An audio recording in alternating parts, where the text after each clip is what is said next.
Video series එකක් කලිසම් මොස්තර 40ක video series එකක් ආදරෙන් පිළිගන්න ඔබ අපගේ මෙහොම්බිස් channel එකට අපේ වීඩියෝ සීරීස් එකේ තුන්වෙනි වීඩියෝයේ අද මා රැගෙන එන්නේ අංක 121 යටතේ මම කලිසමකට අවශ්‍ය රෙදි මොනවාදයි යන්න පැහැදිලි කරා රෙදි වර්ග මොනවාදයි යන්න පැහැදිලි කරා අංක 121 යටතේ කලිසම හොඳින් අයන් කරන්නේ කෙසේදයි යන්න පැහැදිලි කරා ඔබ මේ වීඩියෝ සීරීස් එක අධ්‍යයනය කිරීමට බලාපොරොත්තු වෙනවා නම් මුලින්ම හොඳ මහන මැෂිමක් ඔබ තෝරාගත යුතුයි.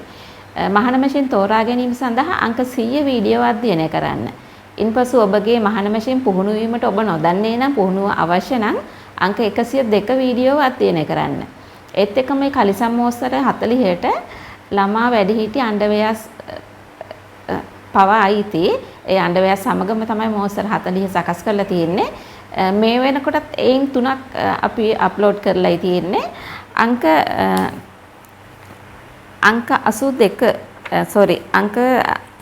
74 වීඩියෝ එක වැඩිහිටි පිරිමි සඳහා බොක්ස පෑන්ට් එක. අංක 78 වීඩියෝ එක ළමා අන්ඩර්වෙයර්ස්. අංක 82 ළමයින් සඳහා බොක්ස පෑන්ට් එක. ඕකේ. ඔන්න ඔය ටික මුලින් අධ්‍යයනය කරන්න. ඉන්පසු ඉදිරියේ එන වීඩියෝ සඳහා ඔබ සූදානම් වෙන්න. ඒත් එක්කම ඔබට මේ සඳහා අවශ්‍ය කරන අනෙකුත් බඩු, ඒ කියන්නේ මැෂින් පමණයි 100 වෙනි වීඩියෝයේ තියෙන මැෂින් පමණයි. ඔබට අනෙකුත් ද්‍රව්‍ය, ඒ කියන්නේ ඇඳුම් මැසීමට පුහුණුව ආරම්භ කිරීම සඳහා ආධුනික ඔබට අවශ්‍ය කරන බඩු මොනවදයි යන්න අපගේ ප්ලාන්ස් ලංකා channel එකේ 20/20 නොවැම්බර් 18 සහ 19 වීඩියෝ දෙකක රෙදි වර්ග පිළිබඳව හොඳින් පැහැදිලි කරලා ඇති.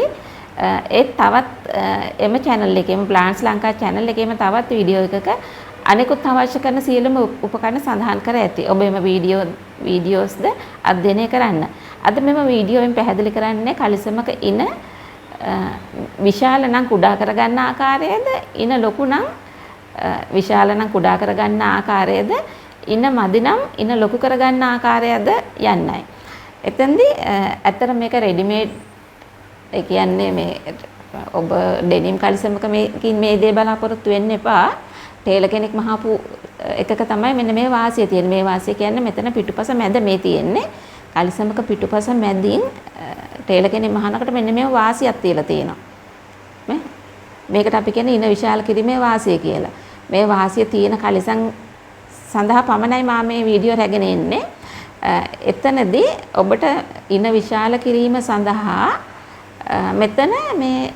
මෙතන ඇල්ලුවාම ගොරෝසුයි. මෙතන බෑන්ඩ් එක වැඩිපුර තියලා තියෙනවා.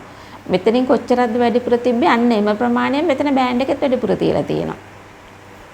එතකොට ඔබට ඒ අවශ්‍ය ප්‍රමාණය ලොකු කරගන්න නම් ඔබ මෙතන ඉඳලම ගලවන්න ඕන මේ පහළට අඟල් 7-8ක් විතර දුරට. එතෙන්දී මේ ඔබට අයකටුවක් භාවිතා කරන්න පුළුවන්. එහෙම නැත්නම් බොත්තම් කාස කපන පිහිය, බෙදුණු පිහිය ඒක රුපියල් 60කට ඔබට මිලදී ගන්න පුළුවන්. ওই බොත්තම් රේන්ද තියෙන කඩේකින් බොත්තම් කාස කපන පිහිය කියලා ඉල්ලන්නකෝ. බෙදුණු පිහිය කියලා කියන්නේ අපි ඒකට. ඒකෙන් හරි ගලවන්න හරි ලේසි. මොකද අපි ඇඳුමක් මහනකොට පටන් ගන්න කෙලවර සහ අවසාන කරන කෙලවර ටැග් කරනවා. එසේ කරන්නේ මැහුම ගලවෙන එක වළක්වන්න. එවිට ආරම්භක කෙලවර සහ අවසාන කෙලවර එක තැන 3 වතාවක් මැහෙනවා. එතකොට ටිකක් අයකටුවෙන් ගලවන්න අමාරුයි. නමුත් බැරි නැහැ.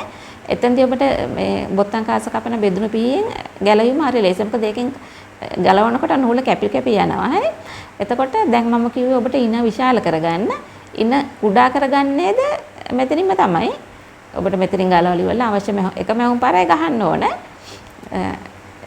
නැත්තම් ඔබට මොකද මේ අංශ වලින් අපි ඉඳ තියලා නැහැ. ඉස්සරහින් කොහොමටත් නැහනේ. එතකොට එකම තැන තමයි මෙතන තමයි ගලවලා සකස් කරන්න පුළුවන් පිටුපස කලිසමක පිටුපස මැද.